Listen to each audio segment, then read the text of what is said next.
Last month we celebrated the birth of a very special baby boy. He was one like no other, one both human and divine, Son of God, sent to take away our sins through his death, sent to be our Savior. Now, this brief reading gives a view of his adult life as a human, how special he is, and how blessed we are. So now I'm going to share with you one solitary life. He was born in an obscure village, the child of a peasant woman. He grew up in still another village where he worked in a carpenter shop until he was 30. Then for 3 years he was an itinerant preacher. He never wrote a book. He never held an office. He never had a family or owned a home. He didn't go to college. He never visited a big city. He never traveled 200 miles from the place where he was born. He did none of the things usually associated with greatness. He had no credentials but himself. He was only 33 when the tide of public opinion turned against him. His friends ran away. He was turned over to his enemies and went through the mockery of a trial. Then he was nailed to the cross between two thieves. While he was dying, his executioners gambled for his clothing.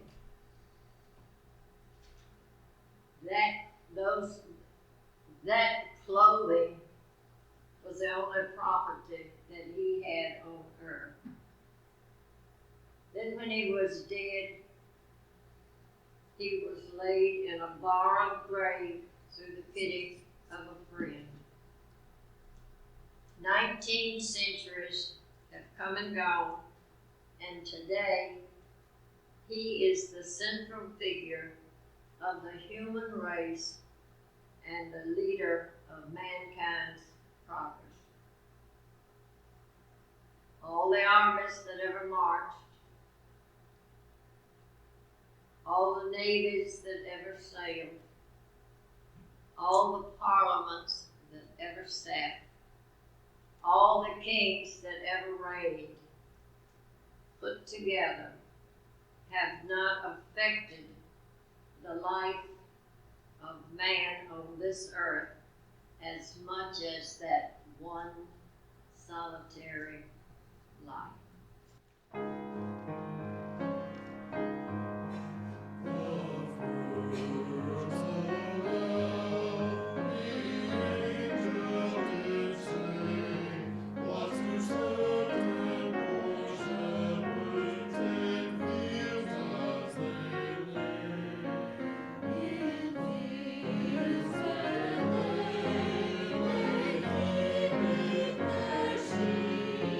One of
Our second lesson comes from John chapter 1, verses 1 through 18. The Word became flesh. In the beginning was the Word, and the Word was with God, and the Word was God. He was with God in the beginning. Through him all things were made. Without him nothing was made that has been made. In him was life, and that life was the light of men. The light shines in the darkness, but the darkness has not understood it. There came a man who was sent from God. His name was John. He came as a witness to testify concerning that light, so that through him all men might believe. He himself was not the light. He came only as a witness to the light. The true light that gives light to every man was coming into the world. He was in the world, and though the world was made through him, the world did not recognize him. He came to that which was his own, but his own did not receive him. Yet to all who received him, to those who believed in his name, he gave the right to become children of God. Children born not of natural descent, nor of human decision or of a husband's will, but born of God. The Word became flesh and made his dwelling among us. We have seen his glory, the glory of the one and only, who came from the Father, full of grace and truth.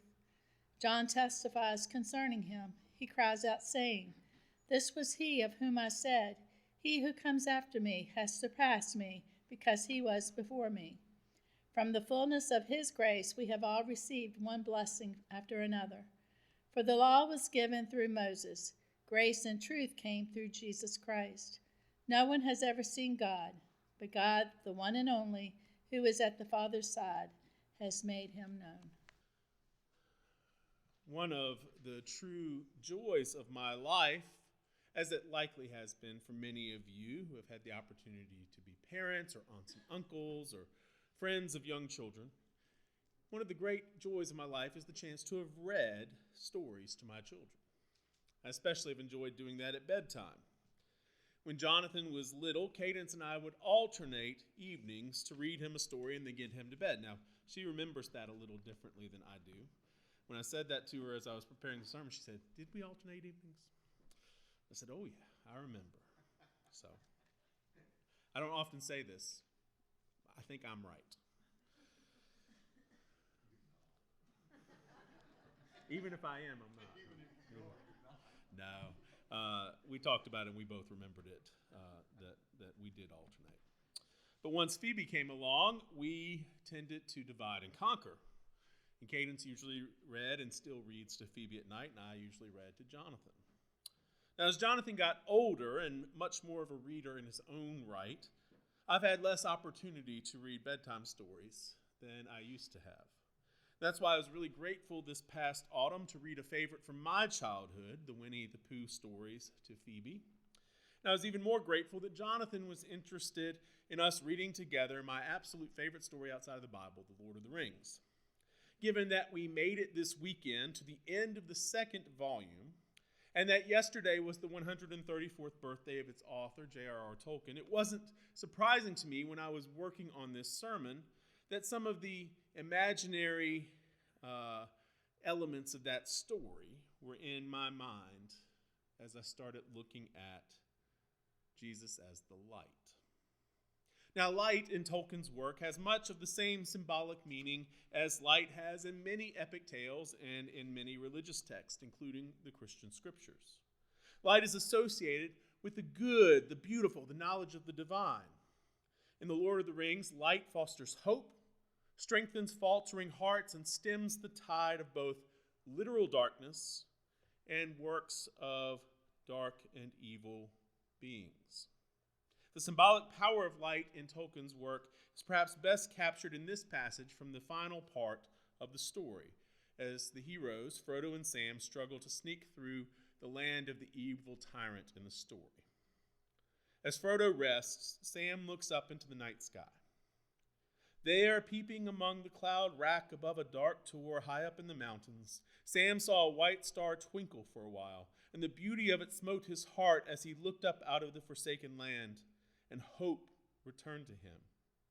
For like a shaft, clear and cold, the thought pierced him that in the end the shadow was only a small and passing thing. There was light and high beauty forever beyond its reach. Now, The Lord of the Rings is not a Christian work, but Tolkien was a devout Catholic, and I wouldn't be surprised if when he was writing this passage, he didn't think of Isaiah chapter 9.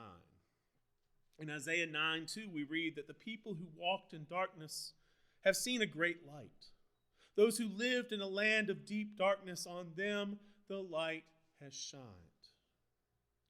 But for Isaiah, the light would not remain far off and distant. It would be born right in their midst. The prophet goes on to speak of joy returning to the people who have suffered under darkness, under oppression, because God was up to something. And what is that something? For a child has been born for us, a son given to us. Authority rests upon his shoulders, and he is named Wonderful Counselor, Mighty God, Everlasting Father, Prince of Peace. The light of hope that cast aside the darkness, that brought joy to suffering people, was a child who would be king. On this second Sunday of Christmas, does that sound familiar? The author of John certainly thought so. When he sat down to account of the life of Jesus, he began his story with one of the most beautiful passages of theological description in the entire Bible. And much of it centers on this idea of Jesus as the light. For John, Jesus was the light that Isaiah had spoken of all those years before. He was the one who would bring hope and courage, peace and wisdom, salvation and healing. John's picture of Jesus as the light begins with what was in him, his essence, his fundamental nature. Although the New Testament doesn't fully develop this idea, John pretty firmly believes that Jesus was in some way God himself. With God in the beginning, active in creating the heavens and the earth and the moon and the stars and the trees and the animals, from the cosmos, space, to the subatomic particles at the most foundational level of matter, Jesus was and remains active. He was and is the very force, the very life that is at the center of existence, and that life embodied in Jesus of Nazareth not only holds things together, it serves as hope for anyone who looks to the light. John will go on to elaborate throughout his gospel what it means that Jesus came to offer salvation, liberation, freedom from sin and from evil, the things that keep us from God and away from the life he wants us to experience. A life that starts now and lasts forever. His literal life was the pathway to God's blessing, the avenue of grace and mercy and forgiveness and hope for every person who has ever lived. As John records Jesus saying just a couple of chapters later, "For God so loved the world that he gave his only Son." Through the life of Jesus, we have the light. And all of us have access to the life and light of God. But that wasn't the only aspect of God's good gift of Jesus that John describes with his image of light. In the very next verse, he writes, "The light shines in the darkness, and the darkness did not overcome it." John knew that the world could often be, and we know it continues to be, a place where darkness can hold sway. We turn on the news and we hear story after story of darkness, of criminal actions that make us fearful, reports of wars and rumors of war around the world, economic and political news that make us gnash our teeth and want to disconnect from the public discourse of our day, such as it is. Word of health concerns and loss of people we know saddens our hearts. There's plenty of darkness in our world, some caused by the whims of weather or illness or chance, some caused by the darkness that shadows our human hearts and clouds our human minds. And in that, we are not alone. From John's time until now, darkness has threatened to overcome any joy, any hope, any peace we might have, except John says there's a light that shines in the darkness.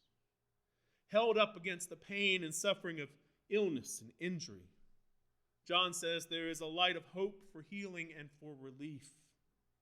Held up against the corruption and domination of strongmen like Caesar and Herod and petty tyrants like any number of real-life Scrooges, John points to a light that shines out defiantly as it illuminates a better kingdom, a stronger power, a more generous heart.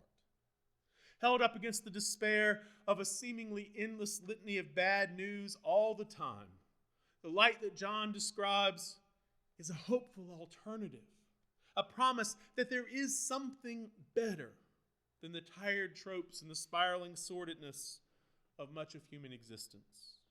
The light of Jesus is something different, something other than the darkness of our world. And like a light in a dark room, the world cannot deny it, defeat it, or destroy it. The light, even when it only flickers, can drive back the darkness. The light cannot be overcome. And now John says that light is not in some far-off distant place like the starlight that Sam saw in the sky in the land of shadow. Instead, John says the true light, which enlightens everyone, was coming into the world. A few verses later, he restates this with less symbolism, yet more immediacy. And the Word became flesh and lived among us, and we have seen his glory. Jesus, by coming to earth and living, dying, and living again, brought the light of heaven and the life of God to earth. He lived it in our midst. If we want to know what the life of God's kingdom looks like, we look to Jesus.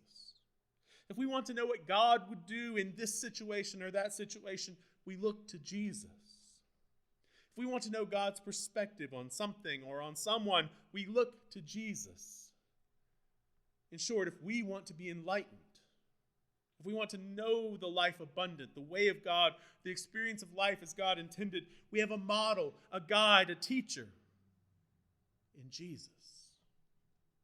He is the light that illuminates our path forward in this life, a path of hope and joy, peace and love, grace, mercy, and trust. He has enlightened us with his light because he has come into our world. That light shows us the way. But for some reason, the world has chosen not to embrace the light. Turn on the news any random morning, and you'll find blatant evidence of that. One day, it's the report of a new military strike or a powerful person avoiding justice. Another day, it's the news of a mass shooting or another person implicated in crimes against children. How many of us have suffered the indignities of bureaucracies and corporations that tie us up in regulations and paperwork so that we just don't have the help we need. How many of us have seen people we know, maybe family members, maybe friends, maybe neighbors, who are victims of systems of exploitation or indifference when they simply need help? How many of us know folks who are drowning in despair because they just can't keep their head above water? Or maybe they've been abused or neglected and left to their own devices to heal. Because this is a world that doesn't care about the hurting, that doesn't care about those who can't see in the darkness. How many of us have seen the world around us refuse the light? It's nothing new. The same was true when Jesus came as the light. The world preferred the darkness. It did not embrace the light.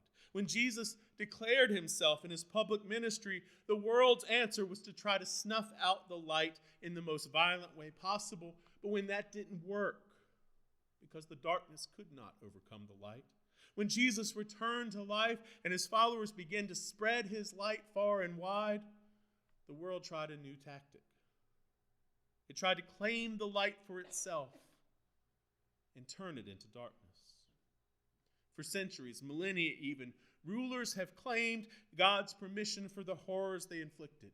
Priests and clergy, some at least in every age, gave in to corruption to lie in their own nest and wield their own influence. Average people just like you and me, in some ways, claimed divine sanction to support their own privilege. Whether that privilege was that of the abuser over the abused, the enslaver over the enslaved, the rich over the poor, the male over the female, or their nation above all others. The darkness couldn't overcome the light, so it tried to capture the light and bend it for its own purpose. But the light can never be overcome, and it can never truly be captured and distorted. The true light, which enlightens all who let it, will continue breaking into our dark world. And it cannot be defeated or co-opted. It can only shine. And as it shines, it dispels the shadows and reveals the truth of the world as it is, and it reveals the grace of a loving God who cares for everyone, not just the powerful, and wants to restore the world, not pillage it or claim it. Jesus, that light, is filled, John says, with grace and with truth. The light shines in the darkness above all the noise, above all the pain and the suffering, and then it enters into our world to dispel the shadows. In the story, as he looked out of this land of shadow, Sam saw the light of the morning star, known as the Arendelle in the story. It was beloved by the most faithful and good people in all of the Lord of the Rings. Yet it was not the first time in the tale that the light of that star shone forth. Much earlier in the story, an elf queen gave Frodo a glass jar which was magically imbued with the light of Arendelle. And she told him, "It will shine still brighter when night is about you. May it be a light to you in dark places when all other lights go out." And so it would prove in the story as the journey grew darker. The light from that gift would illuminate dark paths. It would drive back the horrors of one of the most evil beings in the story. It would comfort Frodo as he suffered from post-traumatic stress after, spoiler alert, the ring is destroyed.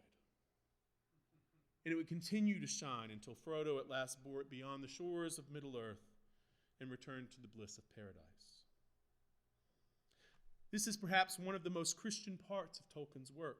For the light of the holy star in the story, a star whose name Tolkien borrowed from an ancient Anglo-Saxon story about the coming of Christ, that light doesn't stay high and far off from the struggles of this dark world. Instead, it comes down and faces the dark. In the same way, Christ came into our midst, and he kindled his light in each of us. When the way grows dim, he lights our path, showing us the next steps in our journey to faithfulness.